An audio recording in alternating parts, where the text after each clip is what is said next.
എല്ലാവർക്കും സ്വാഗതം. പ്രശസ്ത സാഹിത്യകാരനായ ശ്രീ CV ബാലകൃഷ്ണൻ്റെ ഒരു ചെറുകഥയാണ് ഇന്നത്തെ ഓഡിയോയിൽ. കഥ മക്കൾ. നമുക്ക് കഥ കേൾക്കാം. അച്ഛൻ്റെ വരവ് കാത്ത് ഞങ്ങൾ റെയിൽവേ സ്റ്റേഷനിലെ വിശ്രമമുറിയിൽ ഇരുന്നു. വണ്ടി 70 മിനിറ്റ് വൈകിയാണ് വരികയെന്ന് അറിഞ്ഞ നിലയ്ക്ക് ഞങ്ങൾക്ക് വേണമെങ്കിൽ വണ്ടിയുടെ സമയമാവുവോളം നഗരത്തിൽ ചുറ്റി സഞ്ചരിക്കാമായിരുന്നു. ഐസ്ക്രീം കഴിക്കുകയോ സിനിമാ പോസ്റ്ററുകൾ നോക്കുകയോ നഗരത്തെ സമയമറിയിക്കുന്ന വലിയ നാഴികമണിയുടെ ചലനങ്ങൾ നിരീക്ഷിക്കുകയോ പല തെരുവുകളിലൂടെ അലയുകയോ ചെയ്യാമായിരുന്നു. പക്ഷേ അതിനൊന്നും തുനിയാതെ ഞങ്ങൾ വിശ്രമമുറിയിൽ തന്നെ ഇരുന്നു. ചേട്ടൻ്റെ മുഖം വിളറിയിട്ടുണ്ടെന്ന് എനിക്ക് തോന്നി. എൻ്റെ മുഖവും വിളറിയിട്ടായിരുന്നോ എന്തോ. വിശ്രമമുറിയിൽ പലരും നല്ല ഉറക്കത്തിൽ, മറ്റുള്ളവർ വായിക്കുകയോ ഒന്നും ചെയ്യാതെ അലസമായി അങ്ങുമിങ്ങും നോക്കിക്കൊണ്ടിരിക്കുകയോ പതിഞ്ഞ ശബ്ദത്തിൽ സംസാരിക്കുകയോ ആയിരുന്നു. വിശ്രമമുറിക്ക് മുന്നിലൂടെ ആരെല്ലാമോ കടന്നുപോയിക്കൊണ്ടിരുന്നു. ചിലർ വാതിൽക്കലോളം വന്ന് നോക്കി. ഇരിപ്പിടങ്ങളൊന്നും ഒഴിഞ്ഞിട്ടില്ലെന്ന് കണ്ട് ഖേദപൂർവ്വം തിരിച്ചുപോയി. അങ്ങനെ കുറേ നേരം കഴിഞ്ഞപ്പോൾ സ്വയം പിറുപിറുക്കുന്ന മട്ടിൽ ചേട്ടൻ പറഞ്ഞു, അച്ഛൻ ഇനി മടങ്ങിപ്പോവില്ല. ഞാനൊരു നടുക്കത്തോടെ പ്ലാറ്റ്ഫോമിൽ നിന്ന് കണ്ണെടുത്ത് ചേട്ടൻ്റെ മുഖത്തേക്ക് നോക്കി. പക്ഷേ വിചിത്രമെന്ന് പറയട്ടെ, മുഖം കണ്ടാൽ ചേട്ടൻ അല്പം മുമ്പ് എന്തെങ്കിലും പറഞ്ഞെന്ന് തോന്നുമായിരുന്നില്ല. ഞാൻ അമ്പരപ്പോടെ ചോദിച്ചു, എന്താ? ചേട്ടൻ എൻ്റെ നേർക്ക് നോക്കാതെ പറഞ്ഞു, ഒന്നുമില്ല. ഞാൻ പറഞ്ഞു, ചേട്ടൻ എന്തോ പറഞ്ഞല്ലോ. അത് കേൾക്കാത്ത ഭാവത്തിൽ ചേട്ടൻ നിശബ്ദനായി ഇരുന്നു. എൻ്റെ അമ്പരപ്പ് ഏറിയതേ ഉള്ളൂ. അച്ഛൻ ഇനി മടങ്ങിപ്പോവില്ലെന്ന് ചേട്ടൻ പറഞ്ഞത് ഞാൻ വ്യക്തമായി കേട്ടതാണ്.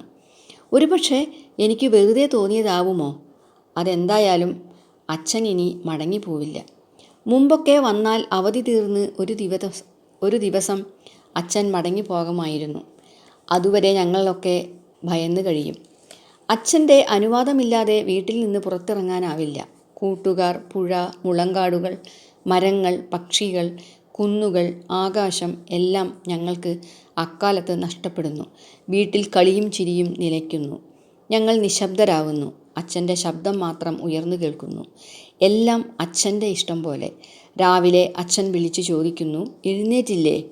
രാത്രി കുറേ ആകുമ്പോൾ അച്ഛൻ പറയുന്നു, ഇരുന്ന് വായിച്ചത് മതി, പോയി കിടന്നുറങ്ങൂ. പൊടുന്നനെ എന്നെ ഭയപ്പെടുത്തിക്കൊണ്ട് ചേട്ടൻ വീണ്ടും പിറുപിറുത്തു, അച്ഛനിങ്ങ് വരട്ടെ, അച്ഛനിങ്ങ് വരട്ടെ. ചേട്ടൻ്റെ മുഖത്തേക്ക് നോക്കിയപ്പോൾ എന്തെന്നില്ലാത്ത ഭയവും സംഭ്രമവും എന്നെ പിടികൂടി. വണ്ടി വരാറായോ? അച്ഛൻ വരാറായോ? ഞങ്ങളുടെ അച്ഛൻ വരാറായോ? 70 മിനിറ്റല്ല, വണ്ടി അതിലേറെ വൈകി.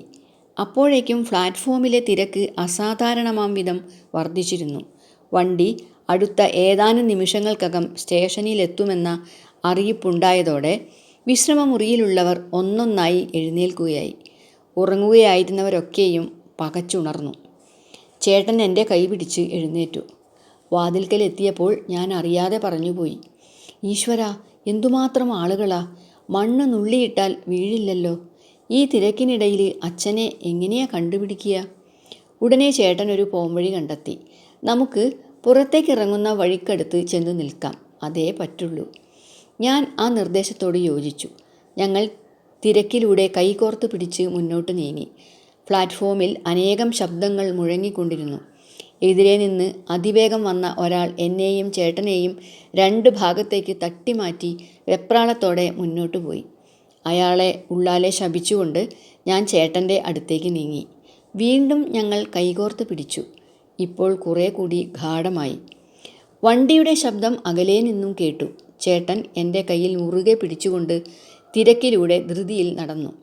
ടിക്കറ്റ് പരിശോധിക്കുന്നതിന് 2 ഉദ്യോഗസ്ഥർ സ്ഥാനം പിടിച്ച വഴിക്കരികിലെത്തി ഞങ്ങൾ നിന്നു. അവിടെ നിന്നാൽ അച്ഛനെ കാണാമെന്ന് ഉറപ്പായിരുന്നു. അവസാനം തീവണ്ടി പാഞ്ഞു വന്നു. നീങ്ങിപ്പോയിക്കൊണ്ടിരുന്ന കമ്പാർട്ട്മെൻറ്റുകളുടെ കവാടങ്ങളിലെങ്ങാനും അച്ഛൻ നിൽപ്പുണ്ടോ എന്നറിയാൻ ഞങ്ങൾ ഉദ്വേഗത്തോടെ ദൃഷ്ടി പായിച്ചു. വണ്ടി നിശ്ചലമായി. കമ്പാർട്ട്മെൻറ്റുകളിൽ നിന്ന് യാത്രക്കാർ ഇറങ്ങുകയായി. പ്ലാറ്റ്ഫോമിലുണ്ടായിരുന്ന മിക്കവരും ഓരോ വാതിലിനടുത്തെത്താൻ വെമ്പൽ കാട്ടി. പോർട്ടർമാർ ഉറക്കെ ഒച്ചയിട്ടു. എൻ്റെ ഹൃദയം ഭയവിഹ്വലമായി മിടിച്ചുകൊണ്ടിരുന്നു. പെട്ടെന്ന് നോക്കുമ്പോൾ അച്ഛൻ മുന്നിൽ. ചേട്ടനാണ് ആദ്യം കണ്ടത്. എൻ്റെ കൈത്തലത്തിൽ അമർത്തിക്കൊണ്ട് ചേട്ടൻ അറിയിച്ചു. അതാ അച്ഛൻ. വലിയൊരു പെട്ടിയും അതിനുമേലെ കിടക്കയുമായി ഒരു പോർട്ടർ അച്ഛനെ അനുഗമിക്കുന്നുണ്ടായിരുന്നു. ഞാനും ചേട്ടനും ആൾത്തിരക്കിലൂടെ അച്ഛനെ ലക്ഷ്യമാക്കി നീങ്ങി. ആൾത്തിരക്കല്ല, ഉദ്യോഗവും മ്ലാനതയുമായിരുന്നു ഞങ്ങളെ അതികഠിനമായി ഞെരുക്കിയത്. അച്ഛാ എന്ന് ഞങ്ങൾ വിളിച്ചുവെങ്കിലും അച്ഛൻ അത് കേൾക്കുകയുണ്ടായില്ല. അത്രയ്ക്ക് ശബ്ദ കോലാഹലമായിരുന്നു. തിരക്കിലൂടെ ഞെരുങ്ങിക്കടന്ന് ഞങ്ങൾ അടുത്തെത്തിയപ്പോൾ അച്ഛൻ പരുഷമായി പറഞ്ഞു. ഞാൻ വിചാരിച്ചു വന്നിട്ടില്ലാന്ന്. എവിടെയായിരുന്നു ഇത്രയും നേരം? അതിന് സമാധാനമൊന്നും ബോധിപ്പിക്കാതെ ഞങ്ങൾ അച്ഛൻ്റെ പിന്നിൽ നിലയുറപ്പിച്ചു. അച്ഛൻ്റെ 2 കൈയിലും സൂട്ട് കേസ് ഉണ്ടായിരുന്നു. അവയിലൊന്ന് അച്ഛൻ ചേട്ടന് കൈമാറി, മറ്റേത് എനിക്കും. അച്ഛൻ ടാക്സി വിളിക്കുമ്പോൾ ഞാൻ ചേട്ടനോട് ഒച്ചയടക്കി പറഞ്ഞു, ഇത്തിരി ക്ഷീണിച്ചിട്ടുണ്ടെന്ന് തോന്നുന്നു. ചേട്ടൻ അത് വകവെച്ച് തന്നില്ല. വെറുതെ തോന്നുന്നതാ, ക്ഷീണമൊന്നും ഇല്ല. ടാക്സിയിൽ അച്ഛൻ മുൻസീറ്റിൽ ഡ്രൈവറുടെ ഇടതുഭാഗത്തായി ഇരുന്നു. ഞാനും ചേട്ടനും പിറകിലിരുന്നു. വഴിയോരങ്ങളിലേക്ക് നോക്കി. അച്ഛൻ ചിലപ്പോൾ ഈർഷ്യയോടെയും മറ്റു ചിലപ്പോൾ അവജ്ഞയോടെയും ഓരോ കാര്യങ്ങളെക്കുറിച്ച് വാതോരാതെ പറഞ്ഞുകൊണ്ടിരുന്നു. നഗരം പിന്നിലായി. എനിക്ക് ഉറക്കം വരുന്നുണ്ടായിരുന്നു. ചേട്ടൻ പുറത്തേക്ക് നോക്കിക്കൊണ്ടിരിക്കുകയായിരുന്നു. അച്ഛൻ എന്തോ പറഞ്ഞ് ഉറക്കെ ചിരിച്ചു. ഞാൻ ഞെട്ടി ഉണർന്നു. ചേട്ടൻ എന്നെ നോക്കി മൃദുവായി സഹതപിക്കുമാറ് ചിരിച്ചു. ഞാൻ പിന്നെയും കണ്ണു ചിമ്മി. കാറ്റ് മുഖത്തു വന്ന് തട്ടിക്കൊണ്ടിരുന്നു. പിന്നീട് ഉണർന്നത് ചേട്ടൻ വിളിച്ചപ്പോഴാണ്. ടാക്സി വീട്ടിലേക്കുള്ള ഒറ്റയടി പാതയ്ക്കരികെ നിൽക്കുകയായിരുന്നു. ചുമടെടുക്കുന്ന ലക്ഷ്മി കിഴക്കുനിന്ന് ഓടി വന്നു. അവൾ പറഞ്ഞു, ഞാൻ കുറേ സമയമായി കാത്തു നിൽക്കുന്നു. കാണാത്തതുകൊണ്ട് ഒന്ന് മുറുക്കാന്ന് കരുതി അങ്ങോട്ട് പോയതാ. അച്ഛൻ പെട്ടിയും കിടക്കയും ലക്ഷ്മിയുടെ തലയിൽ വെച്ചു കൊടുത്തു. സൂട്ട് കേസുകൾ ഓരോന്നും ഞാനും ചേട്ടനും കയ്യിലെടുത്തു. അച്ഛൻ പറഞ്ഞു, നടന്നോ. എനിക്ക് ചുമക്കാൻ കഴിയുന്നതിലധികം ഭാരമുണ്ടായിരുന്നു സൂട്ട് കേസിന്. ഏതാനും ചുവട് വെച്ചപ്പോൾ തന്നെ വലത് കൈയിൽ നിന്ന് ഇടത് കൈയിലേക്ക് മാറ്റേണ്ടി വന്നു. അമ്മ കുട്ടനെയും എടുത്ത് പൂവരശന് കീഴെ നിൽക്കുന്നത് അകലെ നിന്നേ കാണാനായി. അമ്മയുടെ അടുത്തായി രാധികയും ഗോപികയും ശാരികയും. പൂവരശൻ്റെ തണലിൽ നിന്ന് ഞങ്ങളെ കണ്ടിട്ടും അവരാരും അനങ്ങിയില്ല. അമ്മ ചോദിച്ചു, മക്കൾ വിഷമിച്ചോ? കനമുണ്ടോ അധികം? ഞാൻ പറഞ്ഞു, ഏയ് കനമൊന്നുമില്ല. ഞാൻ ഓർക്കുകയായിരുന്നു, ഞാനും ചേട്ടനും റെയിൽവേ സ്റ്റേഷനിൽ പോകേണ്ട വല്ല കാര്യവും ഉണ്ടായിരുന്നോ? ആവശ്യമെങ്കിൽ ലക്ഷ്മിയെയും കൂട്ടി റോഡ് വക്കിൽ കാത്തു നിന്നാൽ പോരായിരുന്നോ? വെറുതെ എന്തിന്? പക്ഷേ എനിക്കറിയാം, ഒന്നും പറഞ്ഞുകൂടാ. അച്ഛൻ്റെ ഹിതമാണ്, അനുസരിക്കുക മാത്രം. സായാഹ്ന സവാരിക്കിറങ്ങുമ്പോൾ അച്ഛൻ ചേട്ടനെയും എന്നെയും വിളിക്കുന്നു. ഞങ്ങൾ വസ്ത്രം ധരിച്ച് ഉടനെ തയ്യാറാകുന്നു. 2 വിശ്വസ്ത സേവകരെ പോലെ ഞങ്ങൾ അച്ഛൻ്റെ പിന്നാലെ നടക്കുന്നു. വഴി നീളെ ഞങ്ങൾ മൗനം പാലിക്കുന്നു. അച്ഛനാവട്ടെ തുടർച്ചയായി അതും ഇതും പറഞ്ഞുകൊണ്ടിരിക്കും. അതിൻ്റെ സാരാംശം ഞങ്ങൾ അച്ഛനെ പോലെ ജീവിത വിജയം കരസ്ഥമാക്കണമെന്നാവും. വളരെ താഴ്ന്ന നിലയിൽ നിന്ന് അച്ഛൻ എപ്രകാരം ഉയർന്നുവെന്നും ഇന്നത്തെ നില പ്രാപിച്ചുവെന്നും ഞങ്ങൾ കാതുകൂർപ്പിച്ച് കേൾക്കും. അച്ഛൻ സംസാരിച്ചുകൊണ്ട് മുന്നിൽ നടക്കുമ്പോൾ ഞാനും ചേട്ടനും കൂടെ ഭയപ്പാടോടെ തമ്മിൽ നോക്കും. മരങ്ങൾക്കിടയിലൂടെയും പുൽക്കൂട്ടങ്ങൾക്കിടയിലൂടെയും ഞങ്ങൾ അച്ഛനെ പിന്തുടരും. പറഞ്ഞ് ഒഴിവുകാലം കഴിയാറായി. ഞാൻ പഠിക്കുന്ന ബോർഡിംഗ് സ്കൂൾ തുറക്കാറായി. ചേട്ടൻ അതിയായ വ്യസനത്തോടെ പറഞ്ഞു, ഇനി ഞാനിവിടെ ഒറ്റയ്ക്കാവുമല്ലോ. എങ്ങനെയാണ് ചേട്ടനെ ആശ്വസിപ്പിക്കേണ്ടതെന്ന് എനിക്കറിഞ്ഞുകൂടായിരുന്നു. തൊണ്ടയിൽ ഗദ്ഗതം തടഞ്ഞു നിന്നു. ഞാൻ പതുക്കെ പറഞ്ഞു,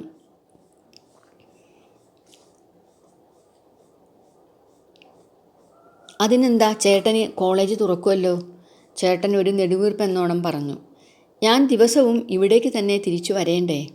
ഞാൻ ചോദിച്ചു. ഇത്രയും കാലം വീട്ടിൽ ആളില്ലാഞ്ഞിട്ടായിരുന്നില്ലേ? ഇപ്പോൾ അച്ഛനുണ്ടല്ലോ, ഇനി എന്തിനാ ദിവസവും പോയി വരുന്നത്? ഹോസ്റ്റലിൽ താമസിച്ചുകൂടെ?